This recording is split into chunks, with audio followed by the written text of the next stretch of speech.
Me llamo Porfirio Muñoz Ledo. El título por el que estoy aquí es que soy entrañable amigo de Silvia Lemos.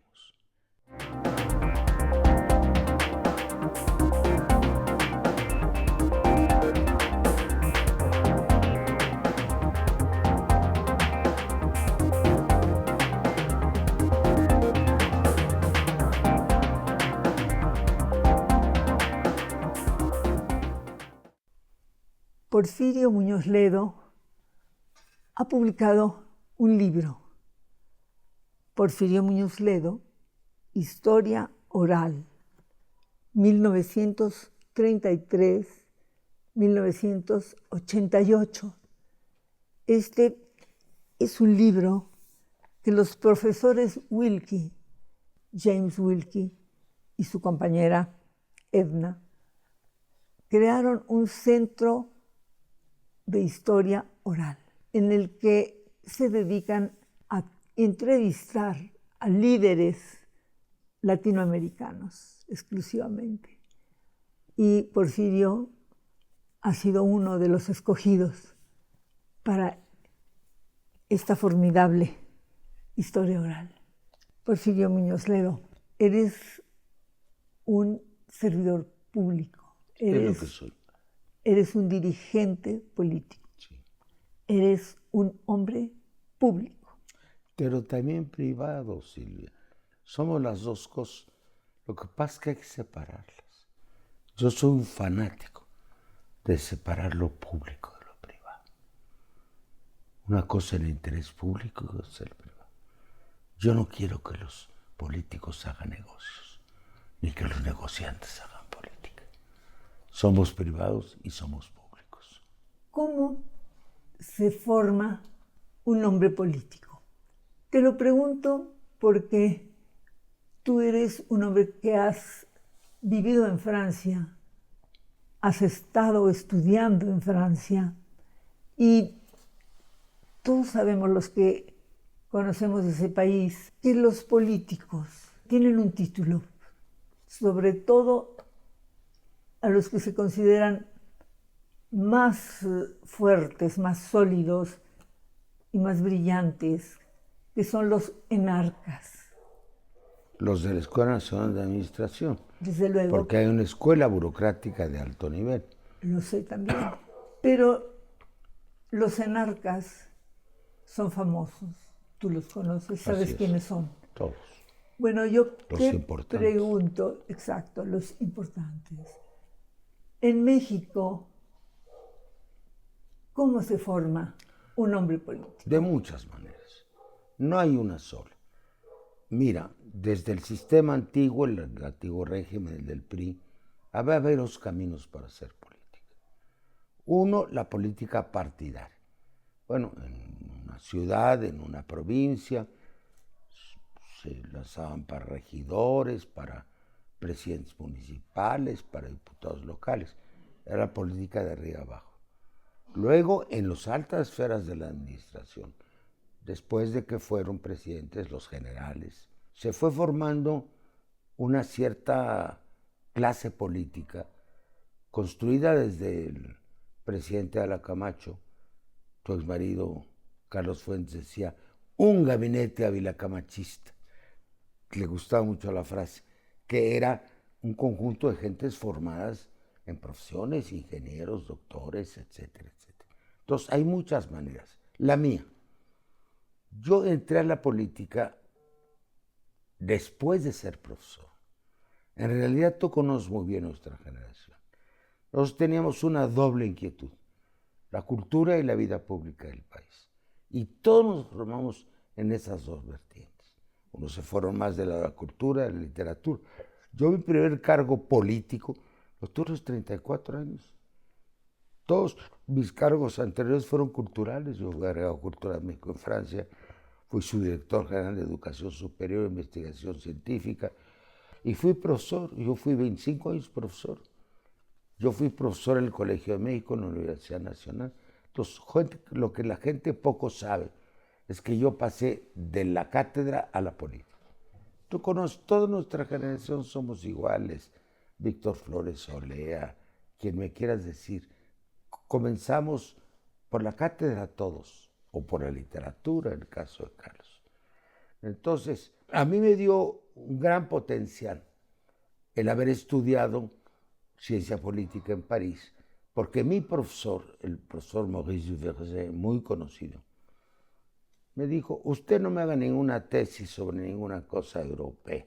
Usted dígame cuál es el sistema político de su país. De esa manera tenía esclavos, haciéndole sobre Turquía, sobre Zambia, sobre Afganistán, y él estaba muy informado. Y yo trabajé 4 años con él. Entonces mi especialidad fue sistema político mexicano. De ahí mi confluencia con los Wilkie. James, tú dices latinoamericano, sí, aparte de mexicanos, solo a 2 latinoamericanos, al expresidente de Costa Rica, Pepe Figueres, y al expresidente de Bolivia, Víctor Paz del Sur. Jim ha hecho 17 entrevistas sobre líderes mexicanos y conoce la historia de México como nadie. Entonces ahí estamos en la construcción mutua de la historia del México contemporáneo. Ahí hablo a veces como actor, pero generalmente como profesor. Este esfuerzo de poner tu verdad, ¿no lo ves como una justificación en el caso de este libro? Mira, eso me lo han comentado, he hecho muchas presentaciones en la Ciudad de México, en provincia. Dicen los que lo comentan que no es una justificación, porque la mayor parte de las memorias escritas son justificación. Hice esto por esto, hice esto por esto. Unas son francamente ególatras, ¿no? Aunque algunas maravillosas como Luis Cruyo Vasconcelos, otras muy reveladoras como 20 años de política mexicana de Portesí, y otras más irrelevantes. Yo no trato de justificar, no, para nada. Yo estoy explicando los hechos. No tengo necesidad en ningún momento del texto de justificar. Digo lo que hice y por qué lo hice. Y se acabó. Y las circunstancias en lo que lo hice. Porque además, esta historia, las historias orales, no te dejan mucho margen, sobre todo con un hombre tan hábil como Jim Wilkie, que es el director de la mejor centro editorial del mundo, que es la Universidad de Los Ángeles. Pero hay 900 páginas aquí. Fíjate que había más, había 2.600. Yo iba, cuando rompimos con el gobierno en 88, las universidades americanas, ahí está en el prólogo de Jim, se interesaron en saber quiénes éramos, porque así es el establishment norteamericano. Yo dije, debe ser la CIA. Y dije, bueno, mejor que le diga yo a la CIA lo que pienso y no que me lo averigüe por teléfono. Y entonces no me importó que fuera la CIA o no la CIA. Es obvio que en los Estados Unidos hay una retroalimentación entre la política y las universidades para todo, para la ciencia, para las relaciones internacionales, para la política. Entonces yo me estaba dando cuenta de que me preguntaban a dónde íbamos. Ellos tenían miedo de que fuéramos comunistas. Hay, por ejemplo, muchas preguntas reiteradas ahí sobre mi amistad con Fidel Castro. Y ahí iban, y ahí iban, y ahí iban, ¿no? Entonces, mejor explicarles de viva voz qué es lo que pensábamos. Entonces yo me expresé con una gran franqueza.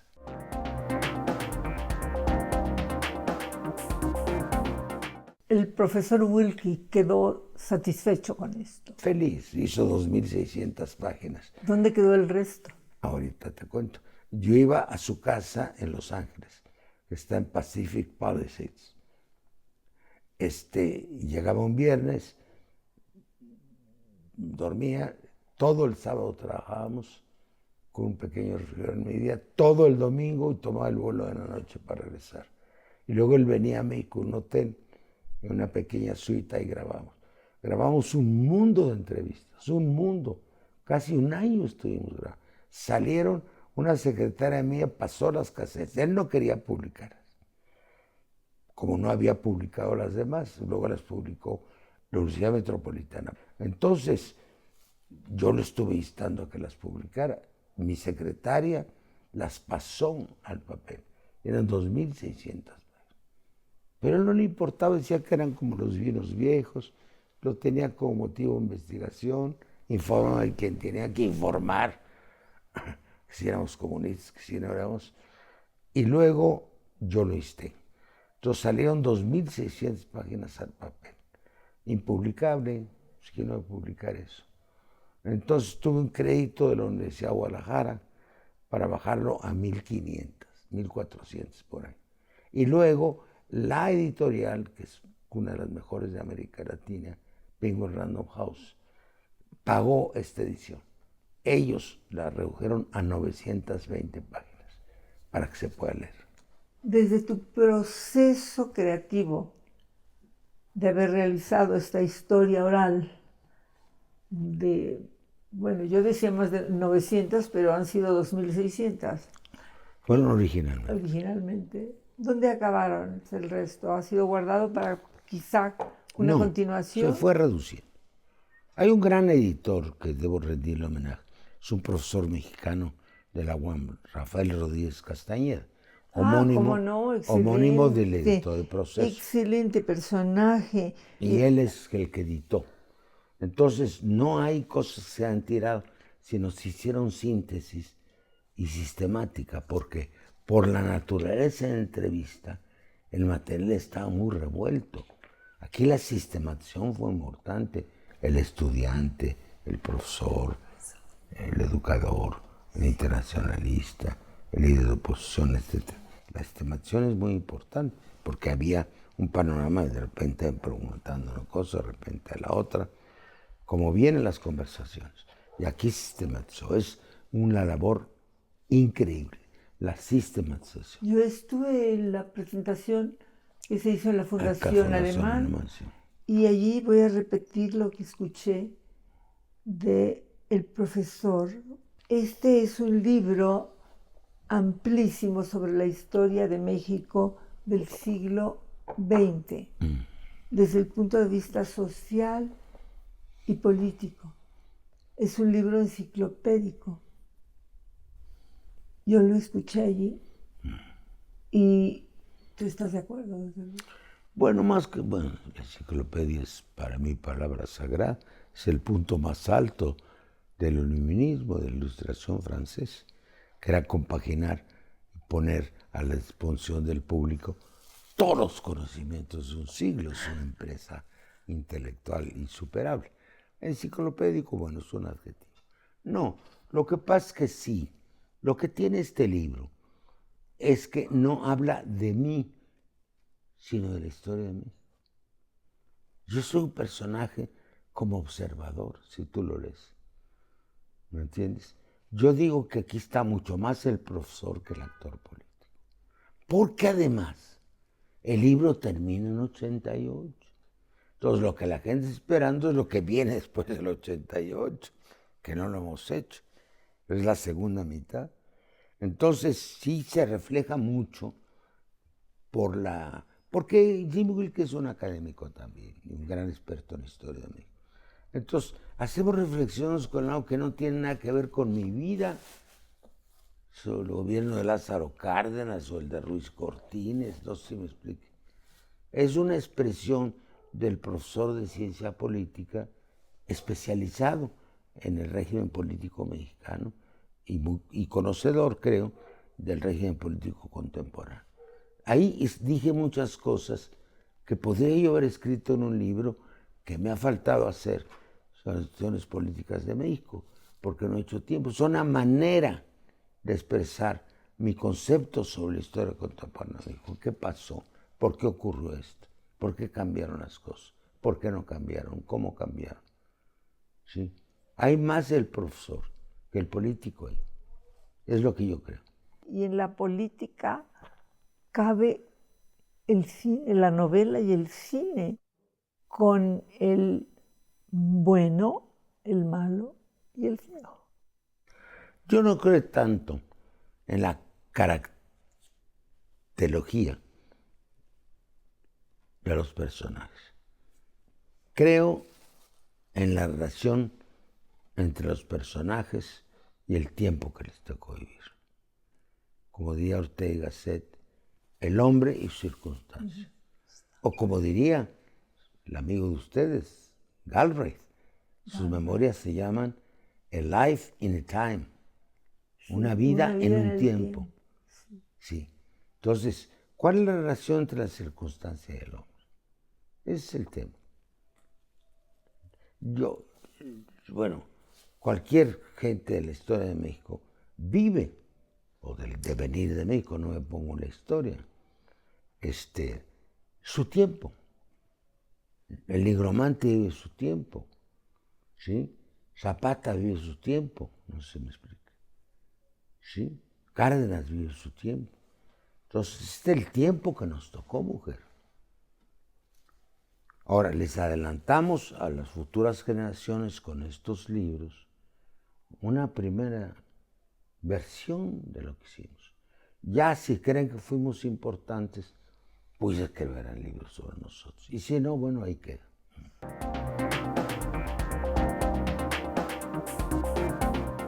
Actualmente, Porfirio, ¿cómo se encuentra, cuál es tu visión de la democracia en el mundo, incluyendo a México? Bueno, es que son dos cosas distintas. La democracia en el mundo, como dice Kovacs, está muy limitada por la economía de mercado, por las finanzas internacionales. Como dicen los franceses, las finanzas han asesinado a la República.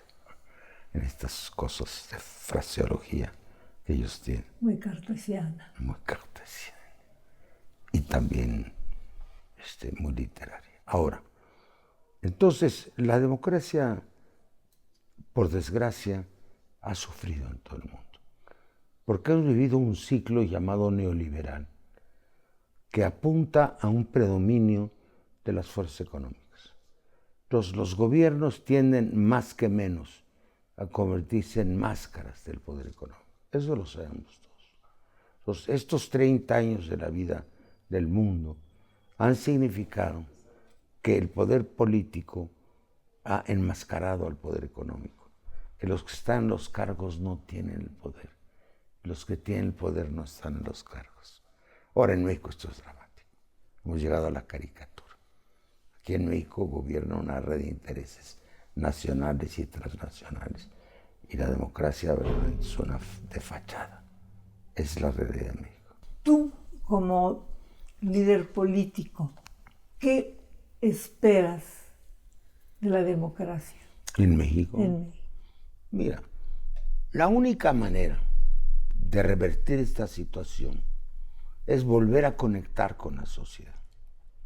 Es decir, que el poder es una utopía, si quieres, vuelva a la sociedad y a las organizaciones de la sociedad, las organizaciones civiles no gubernamentales. Ahora, se necesita reconectar con el pueblo. Estos son gobiernos oligárquicos. Tú sabes, la defraudación electoral en México se hace a través del dinero. Compran y coercionan el voto, manejan sumas multimillonarias, los escándalos de Odebrecht, etc. Los gobiernos de México son bastante ilegítimos. Ahora, ¿cómo reconectar con la sociedad? ¿Cómo hacer que un gobierno surja de la base y que no se vuelva a corromper? Que no se vuelva a esclerosar. Ese es el gran tema que tenemos en México. Hay que probar que se puede ser culto y ser político. Y saber hacer política cara a cara. Porque eso pasa en todos los países del mundo. Ustedes fueron amigos de los Clinton. Claro. Carlos me contaba que Clinton se sabía párrafos enteros de William Faulkner, que lo recitaban. Sí, lo hizo una noche en casa de William Styron. Así es. Y luego, a mí me consta, porque yo también tuve una gran relación con François Mitterrand. No, la cultura de François Mitterrand. Bueno, era espectacular. Espectacular. Espectacular. Y sabía literatura latinoamericana. La conocía a fondo. A fondo. Claro, claro. Entonces, no está reñido. Ni siquiera en los Estados Unidos, el país de Donald Trump, ha habido presidentes cultos, comenzando por los fundadores de la patria, por los Benjamin Franklin, por estas gentes de un altísimo nivel, por Jefferson, ¿no? Entonces, México, como Latinoamérica, debe entender que la cultura es aliada de la democracia, no es enemiga de la democracia. No es una aristocracia, es la inteligencia al servicio del país. Es el Estado humanista, Así es. que es el importante. Los socialdemócratas fueron eso en Europa mucho. Willy Brandt, si no era un hombre de letras, pero era de una cultura muy sólida. Olof Palme, fueron amigos míos, el gran líder de Suecia, Bruno Kreisky, eran gentes de cultura. Bueno, el gran creador, el Gosne, de la transición española, el maestro Tierno Galván. Los libros de Tierno Galván, que tengo toda la colección, hacen así en mi biblioteca. Un gran profesor de Derecho Constitucional. Entonces, la cultura al servicio de la política es fundamental, mujer. Porque si no, no hay noción del Estado. Una cosa es el Estado y otra es la grilla. Perdón que te lo diga. Y los dos son importantes finalmente. Mira. Pues la grilla es para que el ciudadano opine. Sí, la grilla es la operación. Rey Cerol les decía el viejo que hay los loderos en la política, los que están en el lodo. Los políticos y los ideólogos. Bueno, en Europa todo eso y en los países desarrollados está muy integrado. Yo no veo un gran parlamentario en Inglaterra que no tenga una cultura. No sé si me explico. Ahora, son países con nivel de escolaridad mucho más alto que México. Tú hablas de los enarcas. Pues el que menos tiene maestría, doctorado, nuestro amigo Macron. Sí, que su esposa fue profesora de él de filosofía. De literatura. De literatura. Sí. Ha estudiado literatura, filosofía, sí, y luego finanzas públicas. Sí. Entonces, la formación de los políticos es muy importante para la formación en esta época. Tú estuviste en educación. Sí. ¿Qué dejaste de sólido? Un gran plan nacional de educación por el cual me corrieron. Yo fui un año secretario de Educación Pública. Yo acepté ese cargo del presidente Alonso Portillo a condición que me dejara transformar el país a través de la educación. Don Jaime Torres Bodet, que fue mi maestro, había sido el secretario de José Vasconcelos, que fue el fundador de la Secretaría de Educación Pública. Yo me formé con don Jaime. Entonces yo tenía la idea que se podía transformar el país por la educación. Me dijo que todo lo que quisiera, doy mi palabra, pero a la hora que vinieron los intereses creados, no me apoyó. El tema del sindicato es un problema complicado. El tema de la corrupción es un tema muy complicado en educación. Yo hice frente a los intereses creados porque tenía mucho poder político en todos. Había sido presidente del partido, del PRI, pero no me apoyaron, entonces yo tuve que renunciar. Duré un año en educación. Ahora dejé un plan nacional de educación para 20 años, reconocido por la UNESCO como el mejor plan de educación que existió en aquel tiempo. Ahí es lo que dejé, mi herencia. ¿Lo extrañas estar dentro de esa área? No extraño. Considero que fue una tragedia para el país. Una tragedia para el país. Nunca hemos dado la revolución educativa. Este país se salva por la educación. Pero no una educación concebida como una educación escolar o exigirles a los maestros como si fueran estudiantes, ¿no? La educación está en todo, mujer. La educación es lo que tú y yo estamos haciendo ahorita. Esto es educación. La gente que nos ve está pensando. Quizá esto les puede dejar más que la elección de un profesor, sin vanidades. La educación debe hacerse en las fábricas, en los sindicatos, en los municipios, en las empresas. La educación es formar a la gente en el pensamiento y en la reflexión y darles armas para pensar. Entonces, la educación hay que concebirla como un conjunto de compromisos nacionales que parta de la base, como don Jaime lo concebía, como una campaña nacional de alfabetización. Todo mexicano que sepa leer debe enseñar a otro que no lo sabe. Ese es el tema de fondo. Porfirio Muñoz Ledo, muchas gracias. Gracias a ti. una conversación muy rica de tu parte. No, de la tuya. Gracias, eres muy generosa conmigo. Con Porfirio Muñoz Ledo, que todos lo conocen, Silvia Lemus.